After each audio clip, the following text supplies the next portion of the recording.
Good day everyone. Today I will discuss about logic. Logic is part of our second quarter discussion presented by Ashley B. Rosete, 11 ABM YA-1. Bago ako magsimula ay magbibigay muna ako ng motivational quote na try until you succeed. First, before I start, what is logic? Logic means reasoning. The reasoning may be a legal opinion or mathematical confirmation. Mathematical logic is the study of formal logic within mathematics. Major sub-areas includes model theory, proof theory, set theory, and recursion theory.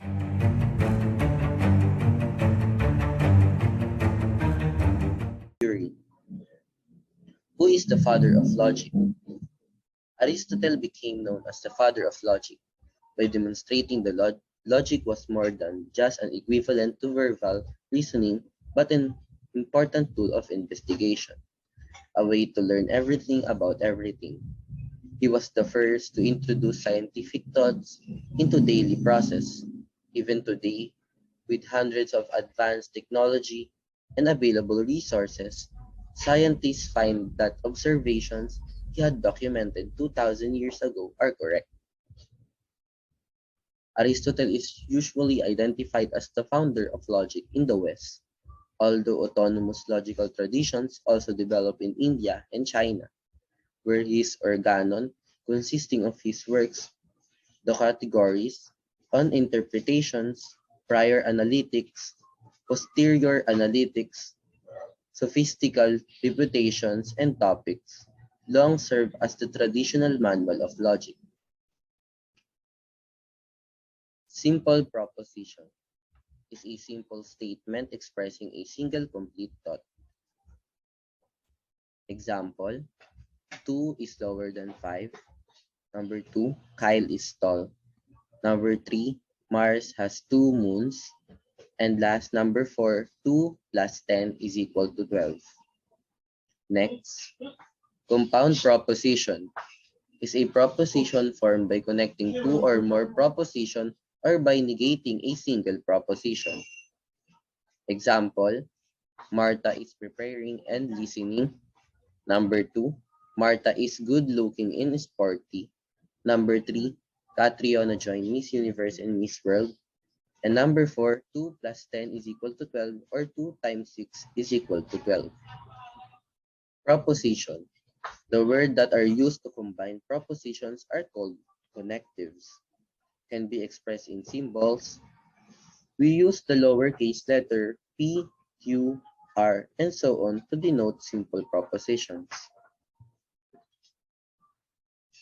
Example of logical connectives: negation, read not, symbolic form, negation P, conjunction, read and, P and Q, disjunction, we use or, symbolic form, P or Q, conditional, if and then, if P, then Q, biconditional, if and only if P and only if Q.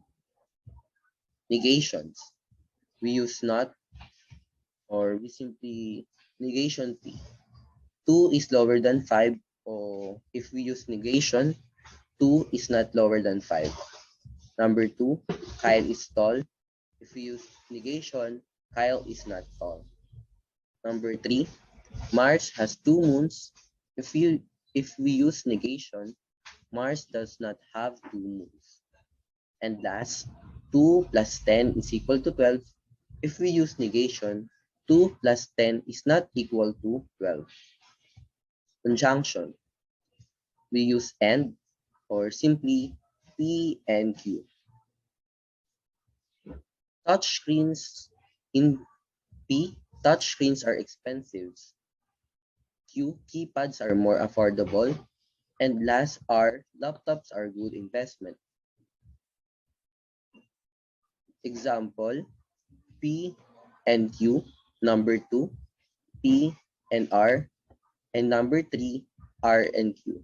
In number 1, touchscreens are expensive and keypads are more affordable. Number 2, touchscreens are expensive and laptops are good investments. And last, number 3, laptops are good investments and keypads are more affordable. Disjunction, we use or to connect. To, negation. To connect we use disjunction or to connect two propositions, P or Q. Sample, P, 2 times 8 is equal to 16. Q, 8 plus 8 is equal to 16. And last, R, 9 plus 7 is equal to 16. Sample equation,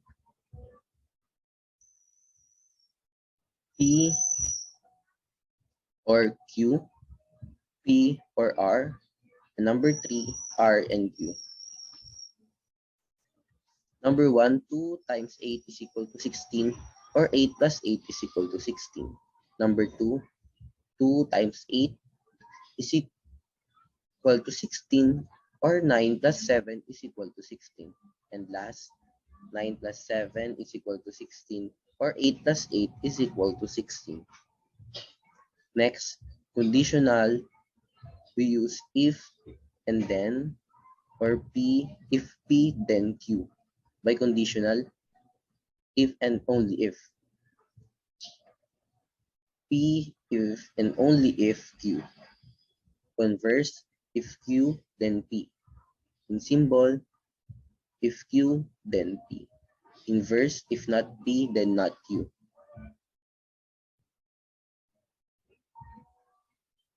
In symbol, negation P, then negation Q. Contrapositive, if not Q, then not P. Biconditional, P if and only if Q. Example, if 60% of the population are vaccinated, then 40% of the population are unvaccinated.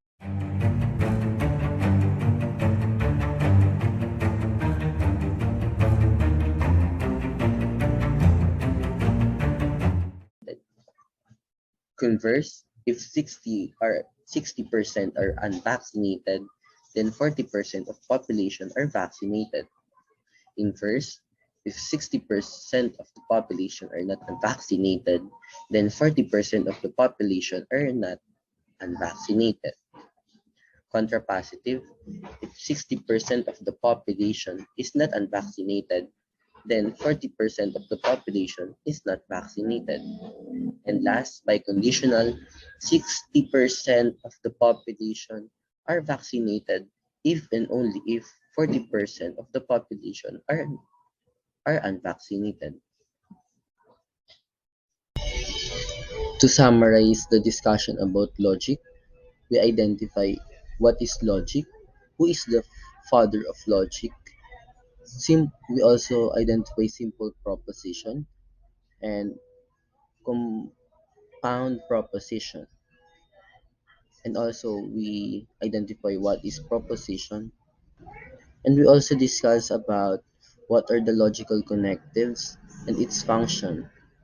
Also, we give examples so watchers can understand easily the lesson. We also give logical problems that we will be answering using converse, inverse, contrapositive, and biconditional. Thank you for listening. Again, this is Ashley B. Rosete from 11 ABM, the YA-1P, and thank you everyone for watching.